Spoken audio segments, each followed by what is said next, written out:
எங்கள் பரலோக தேவனே உமக்கு நாங்கள் நன்றி செலுத்துகிறோம் அப்பா, ஸ்தோத்திரிக்கிறோம். தேவனே உமக்கு நன்றி, பரிசுத்தரே உமக்கு நன்றி, எங்களை படைத்தவரே உமக்கு நன்றி, ஒரு சாயலிலே எங்களை உருவாக்கினவரே உமக்கு நன்றி, எங்களை காத்து நடத்தி வருகிறவரே உமக்கு நன்றி, எங்கள் தேசத்துக்கு ராஜாதி ராஜாவாய் இருப்பவரே உமக்கு நன்றி, உலக நாடுகளில் ஆண்டவரே தேவாதி தேவன் ராஜாதி ராஜனாக இருப்பதற்கு நன்றி. உங்க பரிசுத்த இரத்தம் எல்லா இடங்களிலேயும் நாங்கள் தெளித்து செபிக்கிறோம். எல்லா சபைகளையும் இரத்தம் ஆண்டவரே கொடுத்து நீ சம்பாதித்து வைத்திருக்கிறேன். அப்படிப்பட்ட சபைகளை நீ பாதுகாக்க மகிமை மேகம் இறங்கி வருவதற்கு நன்றி. உன்னுடைய ஊழியக்கார பிள்ளைகளை அக்னி ஜுவாலைகளாக நீ மாற்றுவதற்கு நன்றி. பாவத்துக்கு செத்து நீதிக்கு பிழைத்திருக்கிறவர்களாக, சிலுவையிலே அறையப்பட்டவர்களாக நாங்கள் எல்லாம் நீர் வெளிப்படுவதற்காக நன்றி. விசுவாச பிள்ளைகளை தேசமைக்கு உலக நாடுகளுக்கு நீ வைத்திருப்பதற்கு நன்றி. உம்மை நோக்கி ஓடி வருவதற்கு ஒவ்வொருவருக்கும் கிருபை தருவதற்கு நன்றி. ஹல்லேலூயா. சுவாசம் பிள்ளை யாவும் கர்த்தரை துதிப்பதாக இந்த வாக்குத்தத்தத்தின்படி நாசியிலே சுவாசம் இருக்கும் போது அதை ஓடி வந்து பணிந்து கொள்ள ஒவ்வொரு சபைகளும் ஆத்துமாக்களால் நிரப்பப்பட புதிய புதிய ஆத்துமாக்கள் இயேசு மண்டையில ஓடி வந்து சாட்டுகிறே உண்மையை ரட்சகர் என்று அறிந்து கொள்ள இந்த தினம் முழுவதும் நடக்கிற ஊழியர்களிலே மகிமைப்பட போவதற்காக நன்றி. தூதர்களை நீ பராமரிப்புகளை அனுப்புகிறதற்காக நன்றி. தூதர்களை ஒத்தாசையாக அனுப்புகிறதற்காக நன்றி. அடுவரே ஸ்தோத்திரிக்கிறோம் ராஜா. அடுவரே இந்த நேரத்தை எங்களுக்கு ஆசீர்வதிப்பீராக. நாட்கால ஆராதனை, மத்தியான சண்டே கிளாஸ், ஈவினிங் ஆராதனை, சுகமளிக்கும் அபிஷேக ஆராதனை எல்லாவற்றின் மூலமாக நீங்க மகிமைப்பட போறதுக்காக நன்றி. எங்களோடு தங்கி இருப்பீராக, எங்களை பாதுகாத்துக் கொள்வீராக. இயேசு கிறிஸ்துவின் நாமத்தில் ஜெபிக்கிறோம் பிதாவே. ஆமென், ஆமென். தங்கிருமை தேடி நல்லோ என் ஜீவனிலும் அதே இம்மட்டும் காத்ததுவே இன்னும் தேவை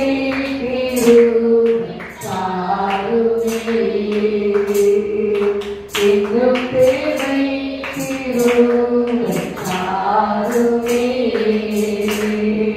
தாழ்மை உள்ள தாழ்மை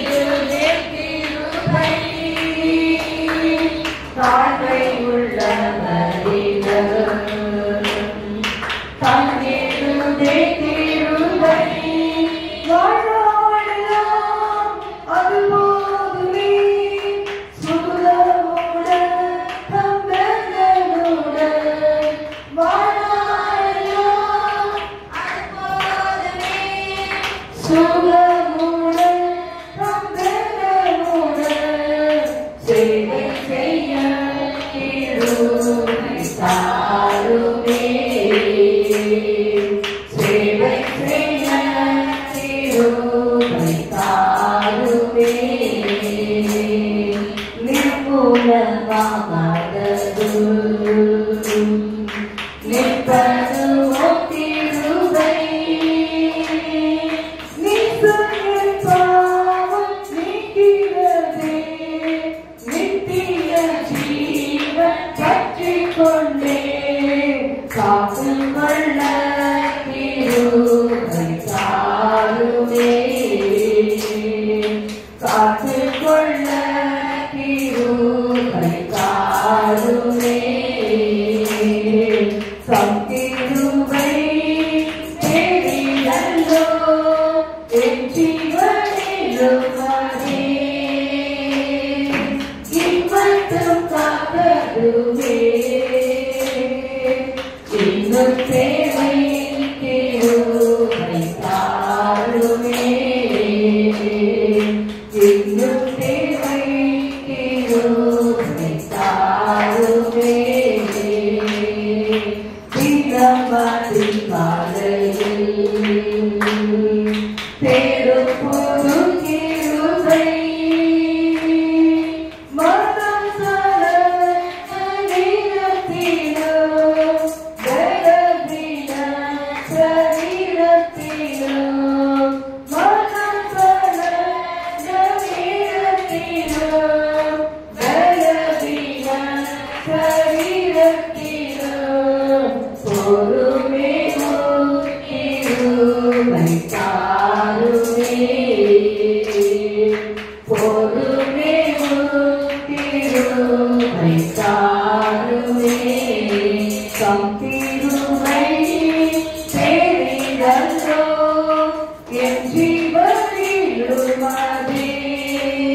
இன்னும் தேவை கிருபை தாருமே, இன்னும் தேவை கிருபை தாருமே, சுத்திர ஜென்மத்தினார் பெருகுதே கிருபை,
ஒவ்வொருவருக்கும் கிருபை தார், ஒவ்வொருவருக்கும் கிருபை தார். கர்த்தராகிய தேவன் வெளிப்படும் நாளில் அழித்திடுவீர் கிருபை, காத்திருந்து அந்த தேசத்தை சுதந்தரிக்க கிருபை தாரும் ஆண்டவரே. இயேசுவே உம்மை சந்திக்க இரக்கமாய் கிருபை தாரும். குற்றங்களை மன்னியும், பாவங்களை மன்னியும், அக்கிரமங்களை மன்னியும், மீறல்களை மன்னியும். ஒருவேளை போன 6 நாடுகள் நம்மை தேடாமல் போனதற்கு மன்னியும். யாரெல்லாம் தேவனை தேடலையோ கர்த்தர் மன்னியோடு கேளுங்க, ஆகற்ற மன்னிப்பு கேளுங்க.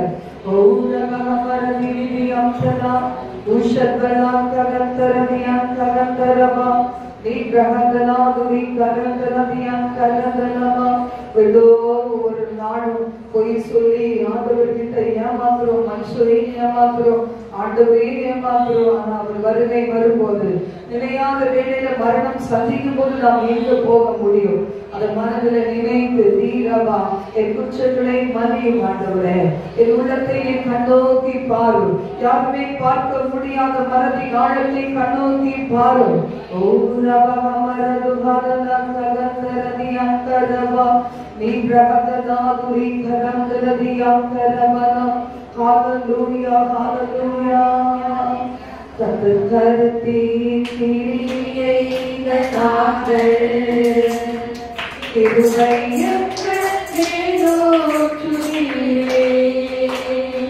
அதி ஆத்மா சரீரம் உம் சொந்தமே, அதை சாத்தா தொடாமல் தப்பீரே. கர்த்தரின் கிரியை நாங்கள் கிருபையற்ற கேளோற்றுவிலே, ஆதி ஆத்மா சரீரம் உம் சொந்தமே, அதை சாத்தா தொடாமல் தப்பீரே. ஆஹா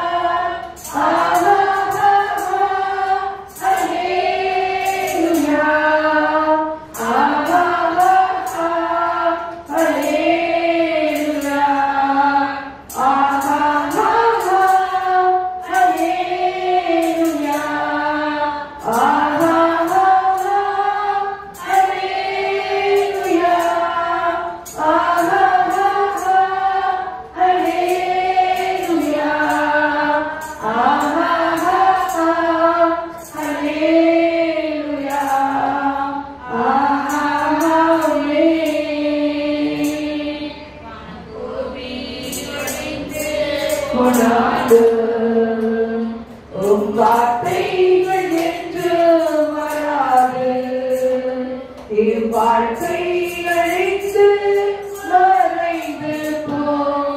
விசுவாசியில் என்று பிழைப்பார், மனபூமி ஒழிந்து போனாலும் வார்த்தைகள் என்று மாறாது.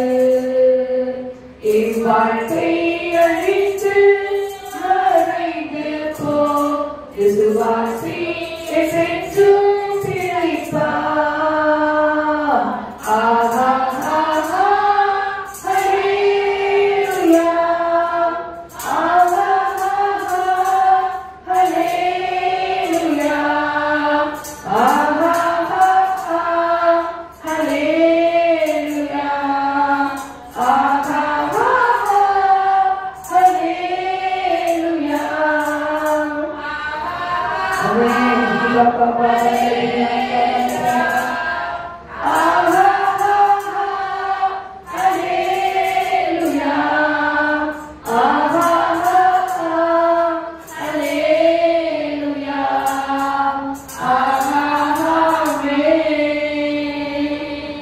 கைகளை மட்டும் இல்லை, இருதயத்தையும் சேர்த்து தூய்மைப்படுத்தி, சிந்தனையை தூய்மைப்படுத்தி, கபடில்லாத கபடில்லாத இருதயத்திலிருந்து கரங்களை, பரிசுத்த கரங்களை உயர்த்தி நாம் தேவனுக்கு ஒப்பு கொடுக்க வேண்டும்.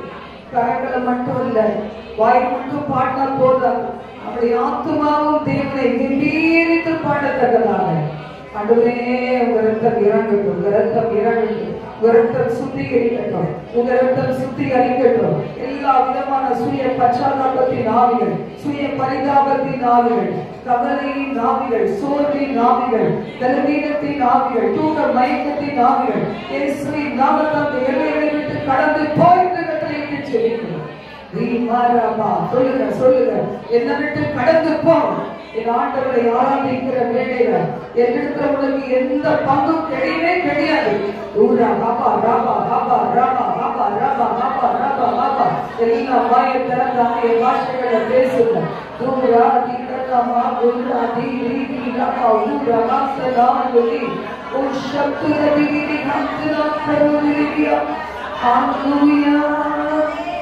சுயம் சாகட்டும், மாம்சம் செத்து போகட்டும். பரிசுத்தம் இல்லாமல் உன்னை ஒருவரும் தரிசிக்க முடியாது. பரிசுத்த சுத்தியை கொடுப்பீராக, பரிசுத்தமான பார்வையை கொடுப்பீராக, எண்ணங்களை கொடுப்பீராக. உண்மையே நாங்கள் தரிசிக்கிறேன். ஆவியானதை நாடுகளுக்கு இழுத்து செல்லும். ஒரு கருத்தில் ஒப்பு கொடுக்கிறோம். எங்களோடு தங்கியும் எங்களை வழி நடத்தும். இயேசுவின் நாமத்தில் ஜெபிக்கிறோம் பிதாவே, ஆமென். இந்த நேரத்தில் நம்ம தேவ செய்தியை நாம் பார்க்கணும்னா, எந்த தலைப்புல நம்ம பார்க்க போறோம்னா, விரும்புகிறதை கேள் அப்படின்னு ஆண்டவர் சொல்லியிருக்கிறார். விரும்புகிறதை கேள். உனக்கு என்ன வேணும், உன் இருதயத்தின் விருப்பம் என்ன, நீ கேள் அப்படின்னு சொல்லுகிறார். இப்ப இதை நம்ம ஒவ்வொரு ஏஜ் உள்ளவங்களுக்காக நம்ம பார்த்தோம்னா எல்லாருக்குமே சேர்த்துதான் சொல்லியிருக்கிறார். நீ என்ன விரும்புகிற அதை கேள்.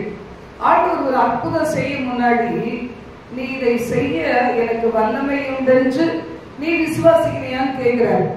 அடுத்தது பாத்தீங்கன்னா, விசுவாசித்து ஜெயம் பெற்றுட்டாங்கன்னா சொல்லுவாரு, நீ விரும்புகிறபடி உனக்கு ஆக கடவுது அப்படின்னு சொல்லுவாங்க. அப்ப அந்த விருப்பம் அப்படிங்கிறது எப்படி இருக்கணும், தேவனுடைய இருதயத்துக்கு பிரியமா இருக்கணும். நம்மளதான் டெய்லி ஜெபம் பண்றோம், வேண்டிக் கொள்ளுகிறோம். அந்த வேண்டுதல் ஆண்டவருடைய சந்நிதியில் எப்படி இருக்கணும், பிரியமா இருக்க வேண்டும். 2 நாளாகமம் 1ஆம் அதிகாரத்துல 7 முதல் 12ஆம் வசனத்து வரைக்கும் நான் வாசிக்க கேட்கலாம். 2 நாளாகமம் 1ஆம் அதிகாரம் 7 முதல் 12 வசனங்கள்.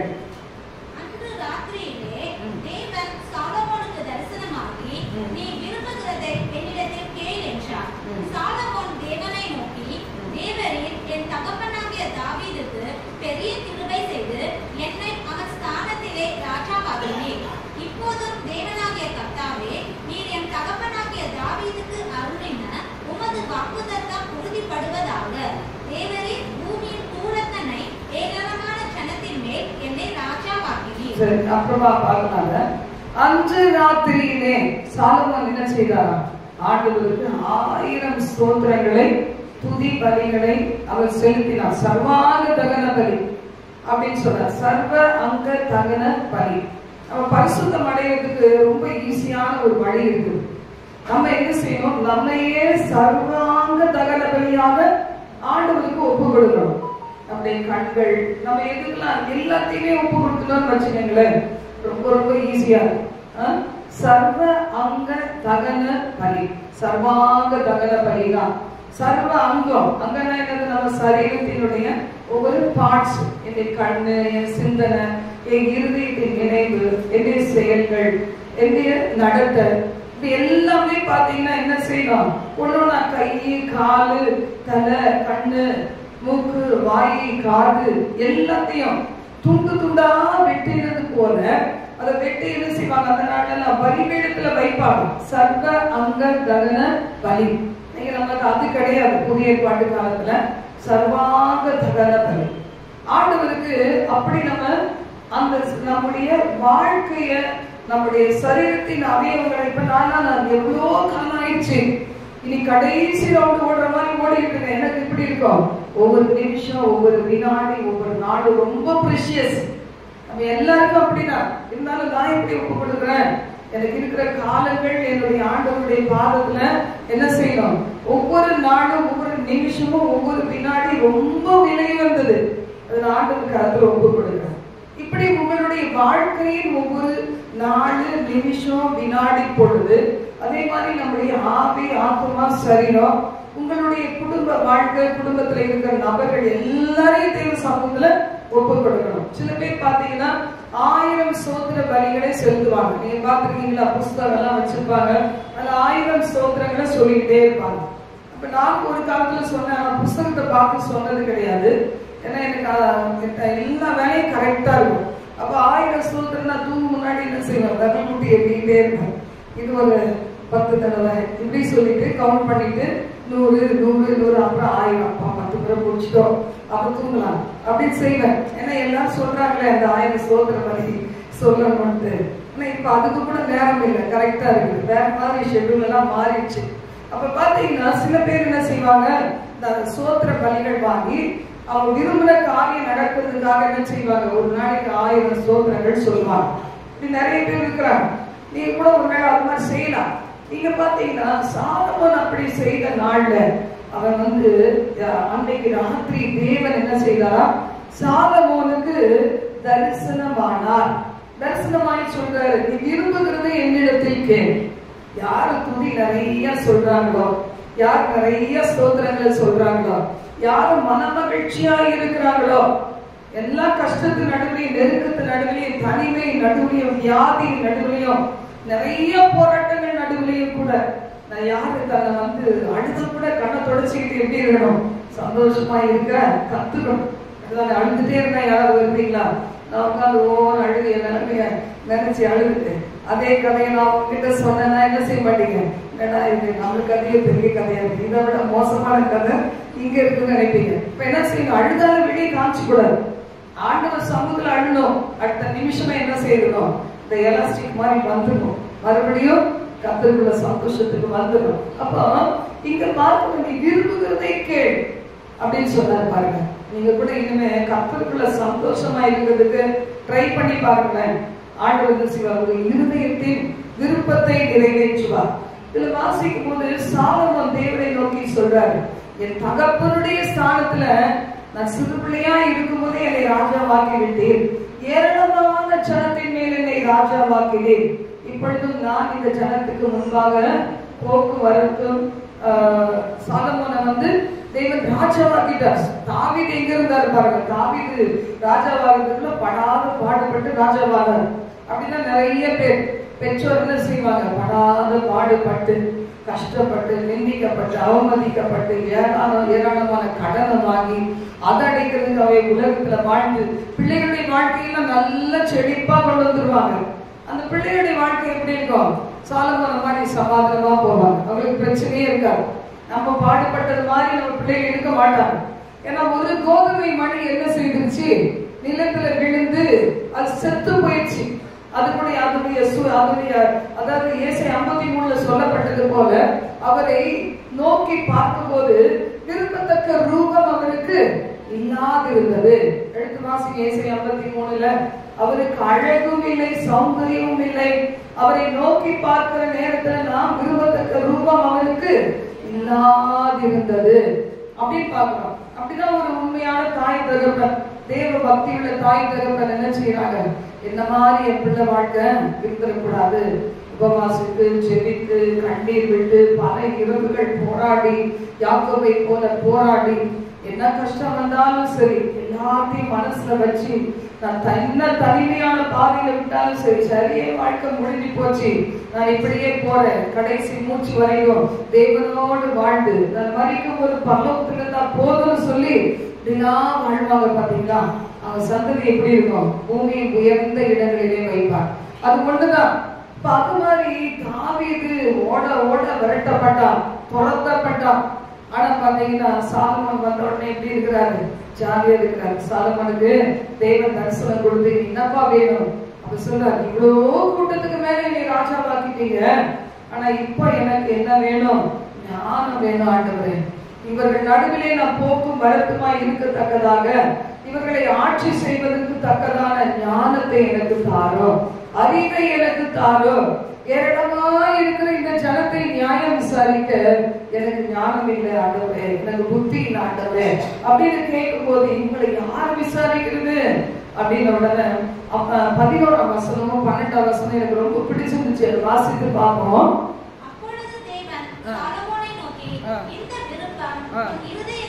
இந்த விருப்பம் உன் இருதயத்தில் இருந்தபடியினாலும், விருப்பத்தை இருதயத்திலே வச்சிருந்தா என்ன ஆண்டவருக்கு தெரியாதா? என் விருப்பம் என்னன்னு தெரியாதா? அவர் செய்யட்டுமே. சில பேர் ஆண்டவர் விரும்புறது கேட்பார் பாருங்க. அப்ப என்ன செய்யுது? அவரை விட பெரிய ஆளுங்க இவங்க, ஆண்டவரை விட பெரிய ஞானிங்க. என்ன சொல்றது? எனக்கு விருப்பம் என்னன்னு அவருக்கு தெரியாதா? என்ன அவர் விரும்புறதை கொடுத்துட்டு போட்டோம். வாலி பிள்ளைகள் அப்படிதான். இப்ப கேட்க மாட்டாங்க. அப்புறமா போய் என்ன செய்வாங்க? சேத்துக்களை உணர்ந்துட்டு ஐயோ ஐயோ நடிச்சுட்டா என்ன பண்ண முடியும்? ஒண்ணுமே முடியாது. விருப்பத்தை கேள் அப்படின்னு ஆண்டவர் சொல்றாரு. உன் விருப்பத்தை கேள். அப்ப என்ன சொல்றாரு? இந்த விருப்பம் சாலமோன் சொன்ன ஆண்டவர் சொல்றாரு, இந்த விருப்பம் உன் இருதயத்துல இருந்தபடியினாலும். உங்களை குறிச்சு சொல்ல முடியுமா? நீங்க சொல்லணும் ஆண்டவர் விரும்புகிறத. சில பேர் விரும்புவாங்க பாருங்க, அது மாதிரி நடக்க மாட்டாங்க. அதை பெற்றுக்கொள்வதற்கு ஏற்றது போல நடக்கணும். அந்த பொறுமை இருக்காது, அதுக்கான தகுதி இருக்காது, தன்னை தகுதிப்படுத்திக்கவும் மாட்டாங்க.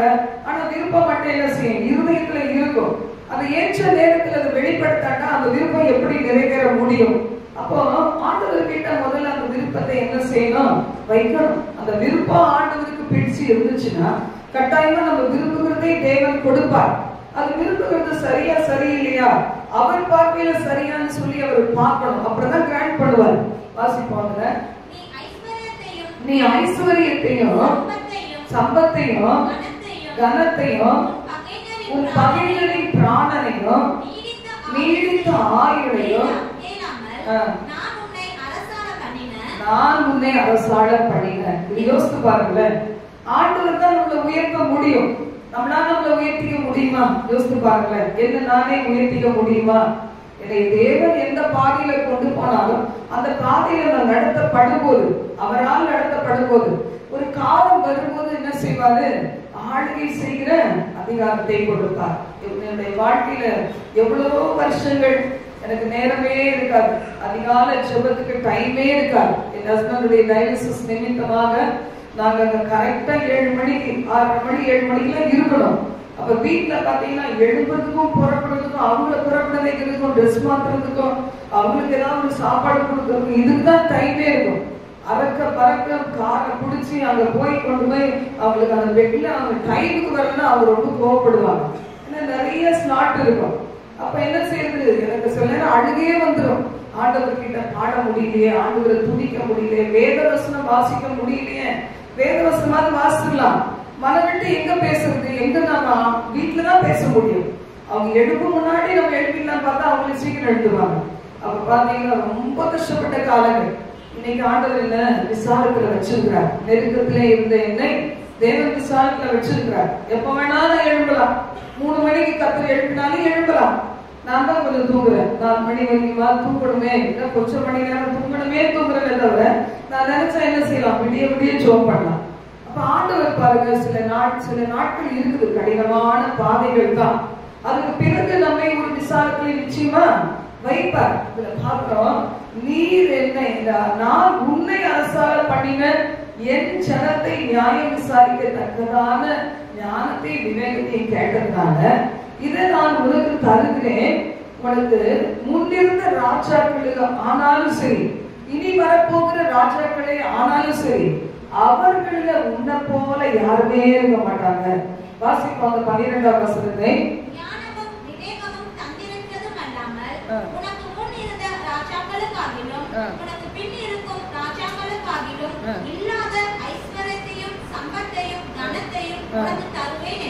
ஐஸ்வர்யத்தையும் கனத்தையும் சம்பத்தையும் உனக்கு தருவேன்னு சொன்னார், கொடுத்துட்டார்.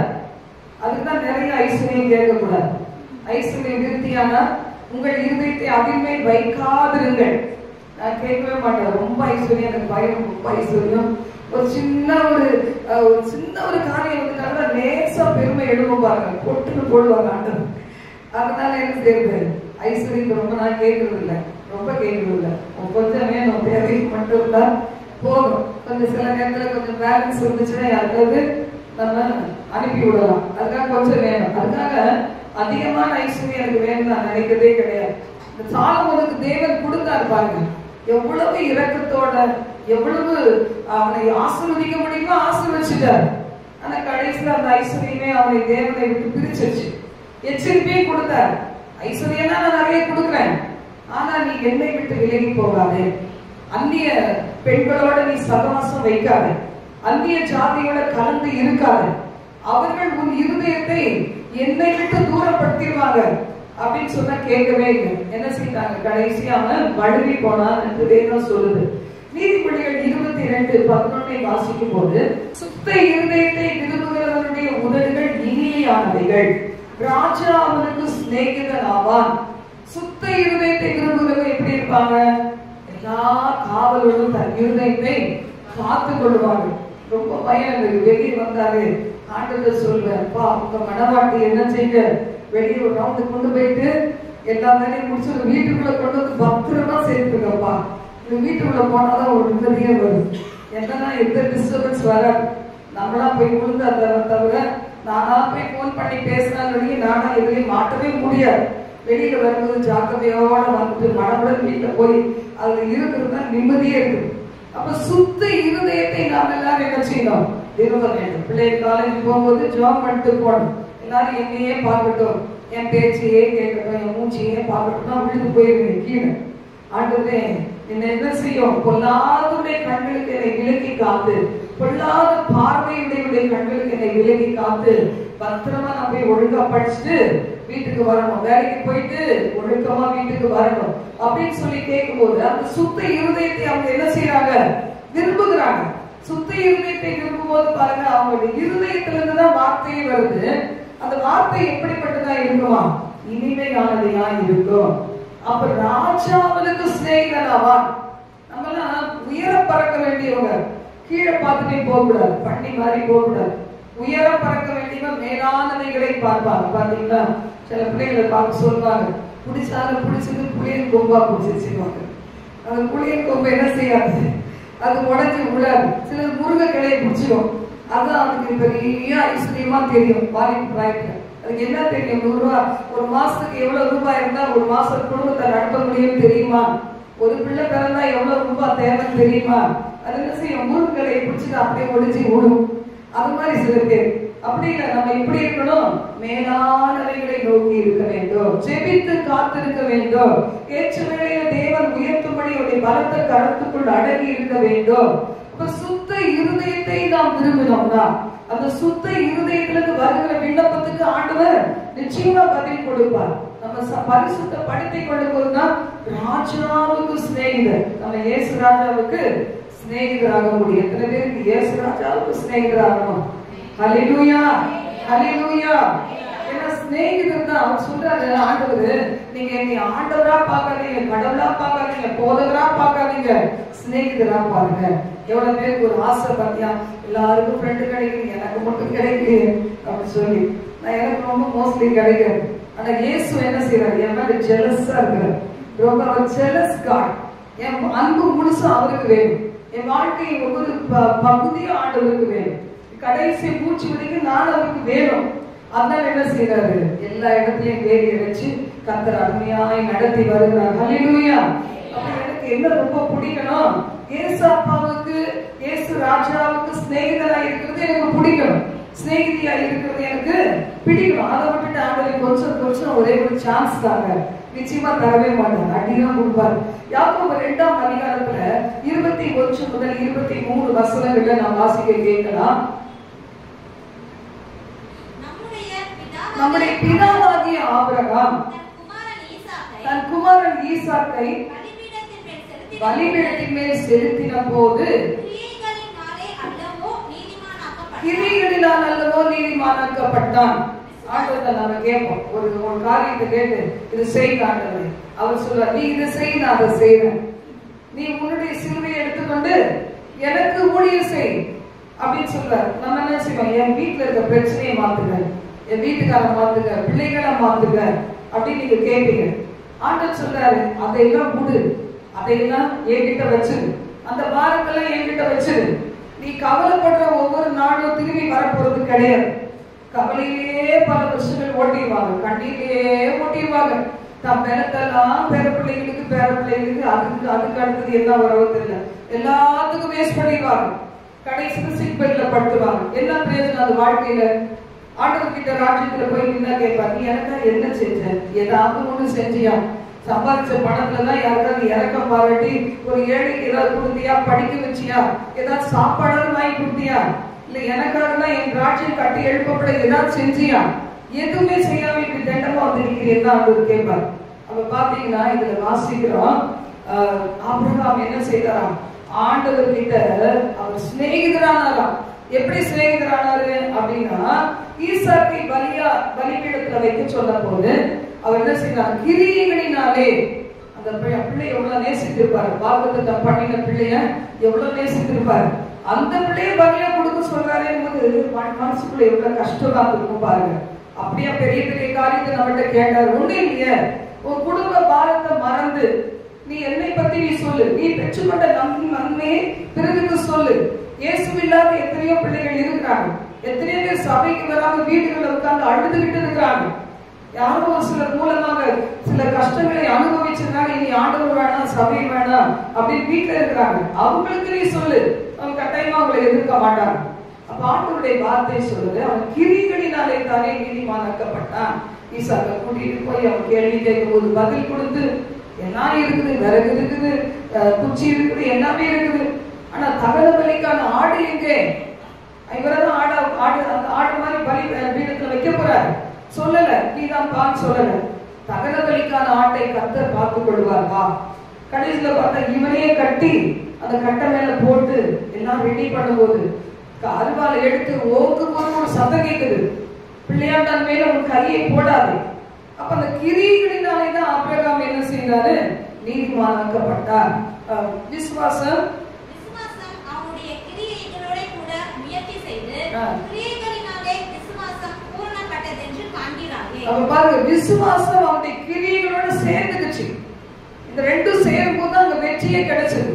இன்னைக்கு அநேகருக்கு விசுவாசிக்கிறார், அது விசுவாசம் தனியா கிரியை தனியா அப்படி இல்ல. விசுவாசம் பிளஸ் கிரியை தான் வெற்றியை கொடுக்கும். விசுவாசத்தோடு எழுந்து, சில பேருக்கு காலையில எழுந்தோன்னு ஒரு பலவீனம் வரும்.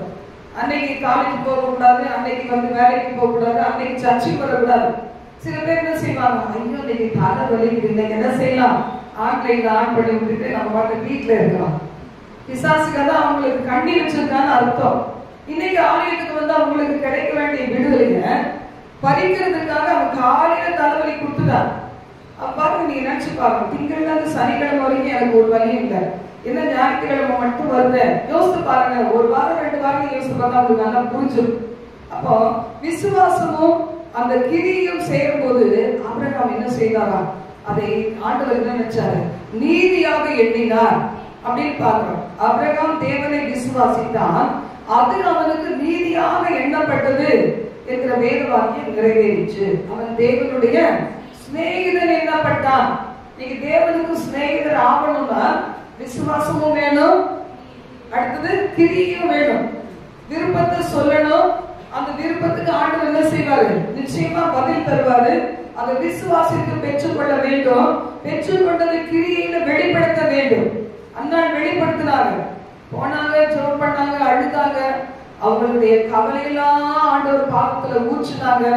பண்டிகை நாளாச்சு, எல்லாரும் சேர்ந்த மாதிரி நம்மளும் அட்ஜஸ்ட் பண்ணி சிரிக்கலாம்னு சிரிக்கல. தேவ பாத்திர தனித்து உட்கார்ந்து அழுது கண்ணீரை சிந்தி கதறி அழுது கேட்டாங்க.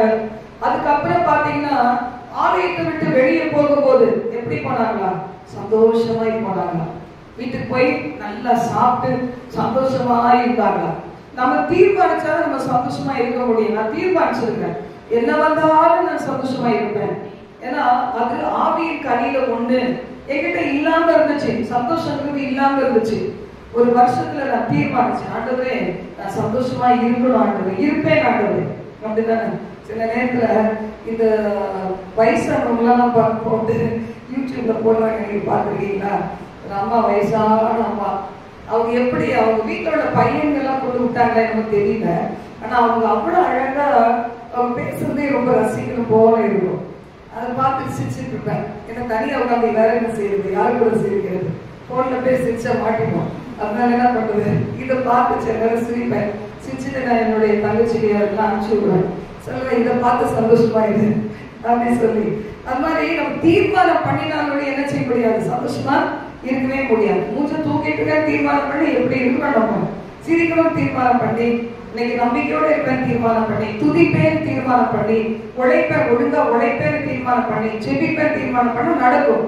அப்போ சாலமோனின் ஜெபம் தேவனை பிரியப்படுத்துச்சு, ஆபிரகாமின் விசுவாசம் தேவனை பிரியப்படுத்துச்சு. ஆதியாகமம் 5:24 வாசிக்கலாம்.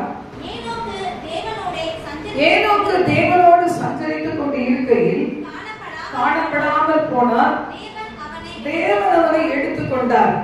தேவனோடு சஞ்சரிக்கணும். காலையில் சொன்னா நமக்கு ஒரு உறவு காத்திருக்கு. எந்த ரிலேஷன்ஷிப் காத்திருக்கு, எந்த ரிலேட்டிவ் காத்திருக்கிறாரு, இயேசு. இயேசு என்கிற நம்முடைய சொந்தம் காத்திருக்கிறார். யாரும் காத்திருக்க மாட்டாங்க பாத்தீங்களா. கொஞ்சம் பிள்ளைகள் எல்லாம் வளர்க்க வரைக்கும் நம்மளை சுத்தி சுத்தி இருக்கும். அதுக்கு பிறகு அது எங்கேயாவது போச்சுன்னா மறந்து போயிடும். அதுக்கப்புறம் போன் அடிச்சா busy busy, always busy busy. சும்மா உட்காந்துருந்தா கூட பிஸி தான். ஃப்ரெண்ட்ஸ் கூட எங்கேயாவது ஷாப்பிங் போனாலும் அங்கே பிஸி தான். அப்ப நம்மளும் என்ன செய்ய வேண்டியது, பிஸி. என் பிள்ளைங்க கேட்டாங்க, அம்மா நீங்க இங்க வரீங்களா, ஒரு வாரம் வரீங்களா?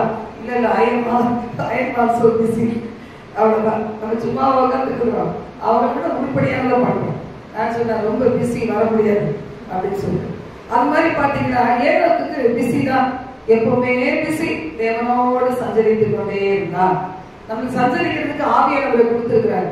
எத்தனை பேர் அதை ட்ரையல் பண்ணி பாக்குறீங்க? ஆவியானவரோட நேரத்தை செலவிடுறீங்க. காலையில் எடுத்தோம்னா அறிவாதா நஷந்தர் அதிகாங்க நந்தரா அப்படி ட்ரை பண்றியா? வேற ட்ரை பண்றீங்களா? அப்ப என்ன செய்யணும், காலையில அவர்கிட்ட பேசணும். தட்டி விட்டது மாதிரி பிரசங்கம் பண்ணிட்டு பேச முடியுதா? வேலை செய்து பேச முடியாதா? நிச்சயம் பேச முடியும். பைபிள் பேச முடியாதா? பேச முடியும். என்ன செஞ்சாலும் ஆவியானவரோட பேச முடியும். அப்ப ஏனோக்கு பாத்தீங்கன்னா தேவனோடு சஞ்சரிச்சுட்டே இருந்ததுனால மரணத்தையே காணாம போயிட்டாங்க. அப்படியே தனிச்சு பேசிக்கிட்டே போயிருப்பாரு, எனக்கு தெரியல. அப்படிதானே நான் கூட நினைக்கிறேன். ஆண்டவரே நம்ம உருப்படியா இருக்கிற நேரத்துல இவங்களுக்காக எல்லாம் செஞ்சு முடிச்சுட்டு அப்படியே இருக்கும்போது எல்லாத்தையும் சொல்லிட்டு ஜாலியா அப்படியே போன் அடிச்சுட்டு அப்படியே போயிருக்கோம். யாரு என் பக்கத்துல இருக்கணும்னு அவசியமே கிடையாது. என்ன பாருங்க, எல்லாம் பார்க்க முடிச்சாச்சு. இனிமே என்ன புதுசா பார்க்க போறோம், ஒண்ணு கிடையாது. எபிரேயர் 11:5 வாசிக்கலாம்.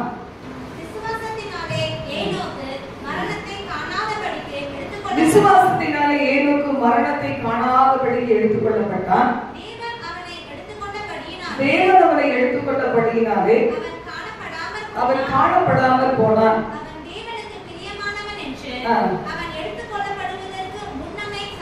அவன் தேவனுக்கு பிரியமானவன் என்று எடுத்துக்கொள்ளப்படுவதற்கு முன்னமே சாட்சி பெற்றான். எனக்கு ரொம்ப பிடிச்சது என்னன்னா, அவர் வாயால என் பிரியமான மகளே சொல்லும், என் மகளே சொல்லும், என் பிரியமே சொல்லும், என் பிரியமே நிருபவதி, உனக்கு உன்னில் பழுது ஒன்றும் இல்லை. உலகம் சொல்லிட்டு 1000 குறை, ஆனா உன்னில எனக்கு என்ன என் பார்வையை பொறுத்த வரைக்கும் உன்னில பழுது ஒன்றும் இல்லை. அந்த ஒரு வார்த்தை அவர் பேசினாதான் போதும். தெம்பா நம்ம என்ன செய்யலாம், போய்கிட்டே இருக்கலாம். என்னை பொறுத்த வரைக்கும் அப்படிதான். கடைசி வரைக்கும் நான் நினைச்சு பார்த்து எல்லாம் ரெடி பண்ணி வச்சிருக்கிறேன். எனக்கு தெரிஞ்சு ஒரு 2 ஊழியக்காரங்க, முதல் 1 ஊழியக்காரர் இருந்தாரு, இப்ப 2 ஊழியக்காரர். அப்ப நான் நினைச்சிருக்கேன், ஒரு ஊழியக்காரர்கிட்ட கடைசியா நம்ம சொல்லணும். எல்லாம் சொல்லி ரெடி பண்ணிட்டு எல்லாம் ரெடி பண்ணிட்டு ஆண்டவர் ராஜ்யத்துக்கு தானே போறோம். எவ்வளவு ஹாப்பியான ஒரு இடம். அதனால எல்லாமே நான் நினைச்சு வச்சிருக்கிறேன் பாருங்க. அது மாதிரி நினைக்கவே இல்லை. ஏனோக்கு என்ன செய்தாரு, எடுத்துக்கொள்ளப்பட்டார். தேவனோடு சஞ்சரித்துக் கொண்டே எடுத்துக்கொள்ளப்பட்டார். அப்ப இது நம்முடைய கடமையில உண்மையா இருக்கிறதுக்கு ஒரு வழி. தேவனோடு சஞ்சரிக்கிற ஒருத்தன் பாருங்க, ஏனோக்கு எத்தனையோ பிள்ளை பெற்றாரா, எத்தனை பிள்ளை பெற்று எடுத்தாருன்னு சொல்லியிருக்கு வேதத்துல. நிறைய பிள்ளைகளை பெற்று எடுத்தாரா. எப்படி கர்த்தரோடு சஞ்சரிக்கும் போது எப்படி குடும்ப வாழ்க்கையில ஒண்ணா ஒரு சரியா இருக்க முடியுது, இவ்வளவு பிள்ளைகளை பெற்றெடுக்க முடியுது. பிள்ளைகளை பெற்றெடுத்தா போதுமா, சோறு போடணும், ட்ரெஸ் வாங்கி தரணும், படிக்க வச்சாலே என்னமோ தெரியல. அவ பாத்தீங்கன்னா இவ்வளவுக்கும் ஒரு மனுஷன் யோசிக்காம எவ்வளவு பிள்ளைகளை பெற்று போட்டிருக்காரு பாருங்க. தேவனோடு சஞ்சரித்ததுனால எந்த உறவும் மனுஷ, அதாவது உலக பிரகாரமான காரியங்கள் பாதிக்கப்படவே பாதிக்கப்படாது. நம்ம தான் கில்ட்டியா ஃபீல் பண்ணுவோமே தவிர அது ஒரு நாளும் அது பாதிக்கப்படவே படாது. எஸ்தர் 5ஆம் அதிகாரம் 3 வசனத்தை வாசிக்கலாம். 3 வசனங்கள், முதல் 3 வசனங்கள். 3ஆம் நாளிலே எஸ்தர் ராஜா வஸ்திரத்தை தரித்துக் கொண்டு ராஜ அரண்மனையின் உள்முற்றத்தில் ராஜா பொழுதிருக்கும் ஸ்தானத்திற்கு எதிராக வந்து நின்றார். ராஜா அரண்மனை வாசலுக்கு எதிரான பொழு மண்டபத்தில் ராஜாசனத்திலே வீற்றிருந்தான்.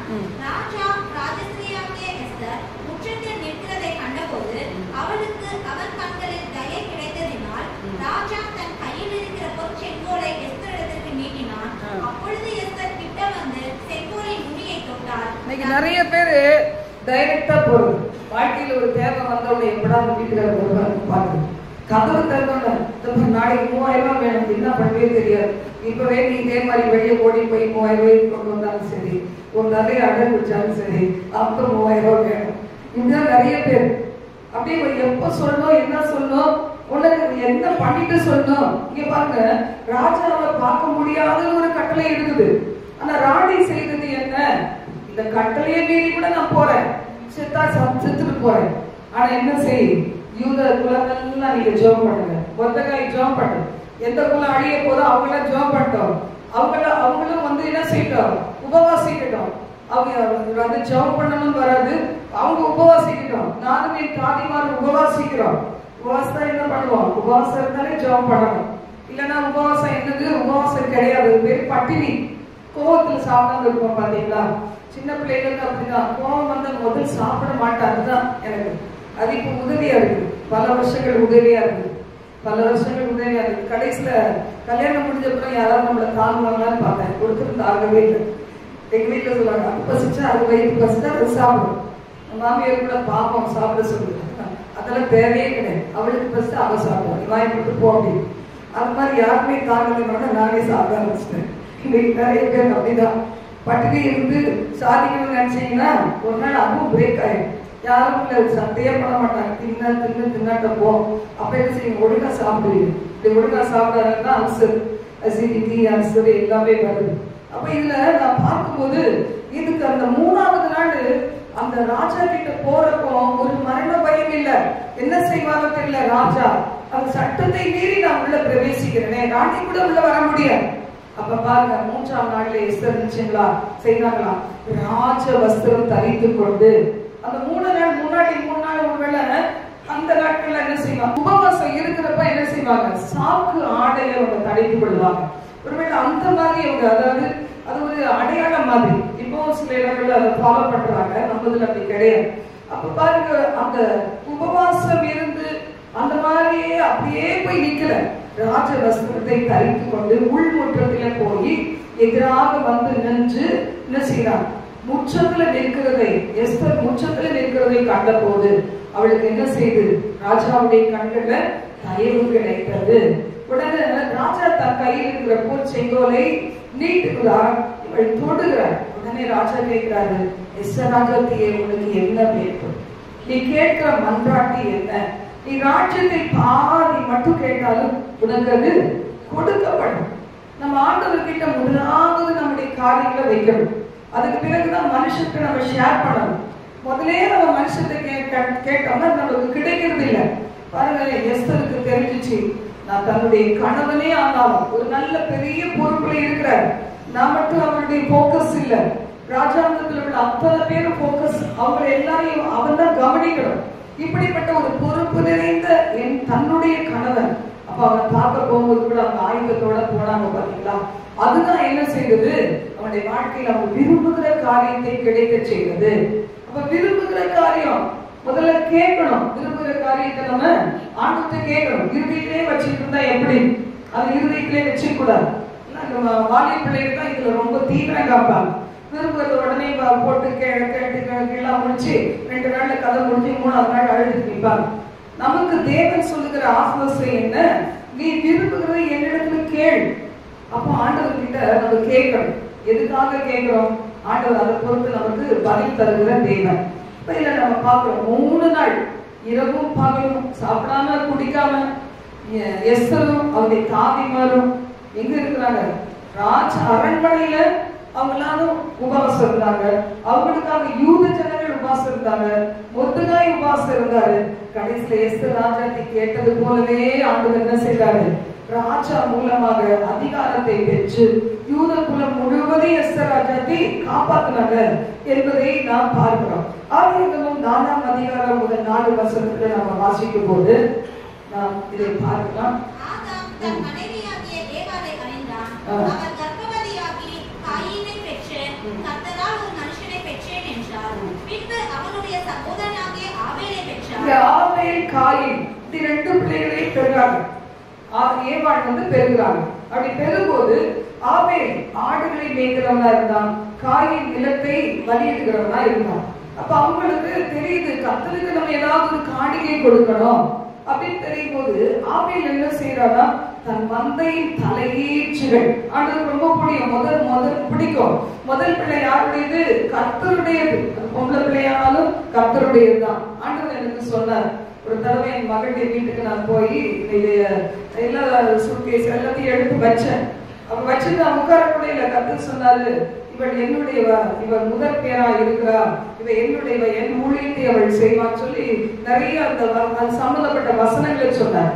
அப்புறம் நான் வேதத்தை எடுத்து நான் வாசித்து அதை மனசுல வச்சுக்கிட்டு கர்த்தரை நன்றியோடு சோதரித்தேன். ஏன்னா எந்த சூழ்நிலையும் பார்த்து தேவ பிள்ளைகள் தளர்ந்து போகிறத கர்த்தர் விரும்பவே மாட்டார். என் பிள்ளை எங்க வந்தாலும் எப்படிதான் இருக்கணும்? சந்தோஷமா இருக்கணும், சமாதானமா இருக்கணும், விசுவாசமா இருக்கணும், நம்பிக்கையோட இருக்கணும் அப்படின்னு சொல்லி கர்த்தர் முதலாவது வாக்குத்தத்தத்தை கொடுத்து விடுவார்.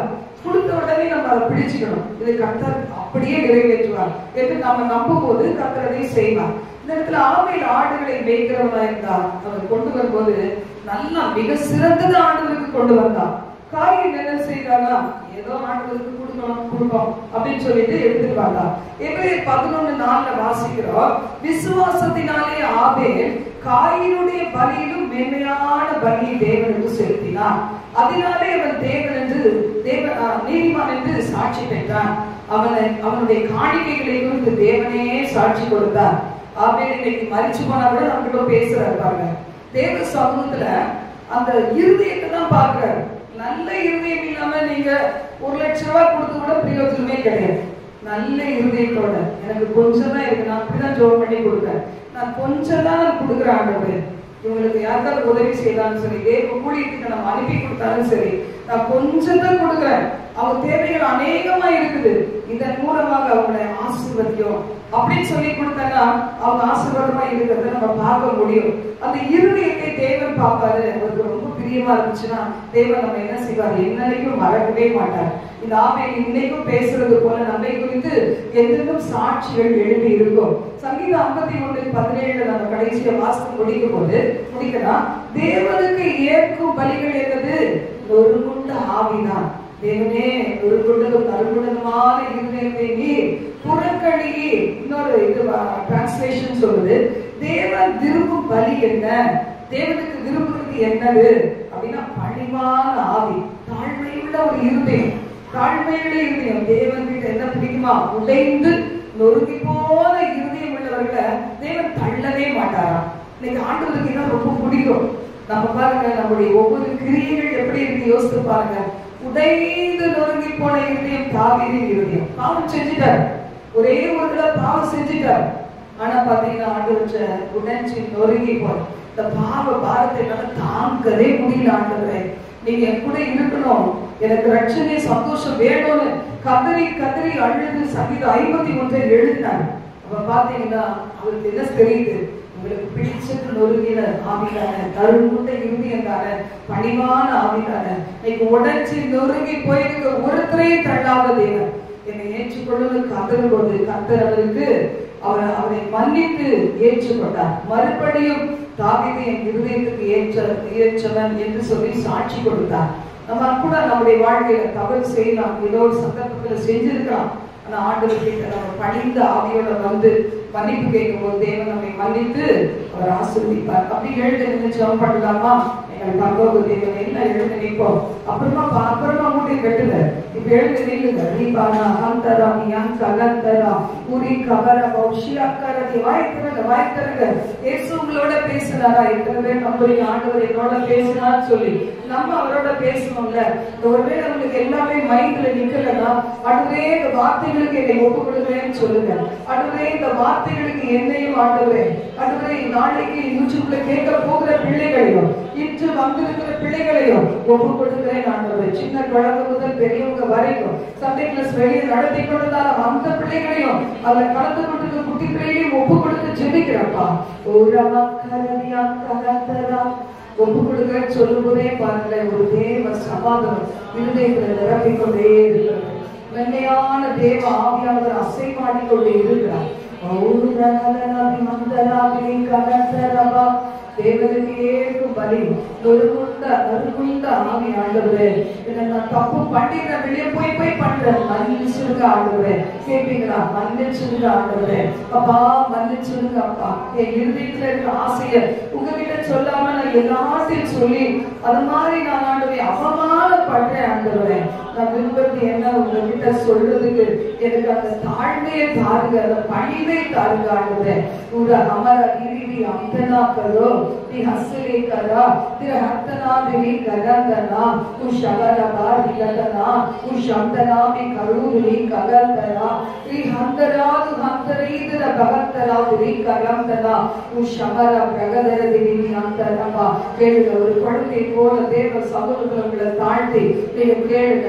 நீங்க விரும்புவதை கேட்டதான் பெற்றுக்கொள்ள முடியும். அது தேவனுக்கு விருப்பமா இருந்தால் அதை நிறைவேற்றி நிச்சயமாக தருவார். ஓ ரபா ஹபா ரபா ஹபா ரபா ஹபா ரபா ஹபா. விரும்புறத கேட்கறது மட்டும் இல்ல, பெற்றுக்கொள்வதற்கு அதுக்கேற்ற ஒரு நல்ல ஆயுதம் தேவை, அதுக்கேற்ற ஆயுதங்கள் தேவை, காத்திருப்பு தேவை, முயற்சி தேவை, கிரியை தேவை, விசுவாசம் தேவை, பொறுமை தேவை.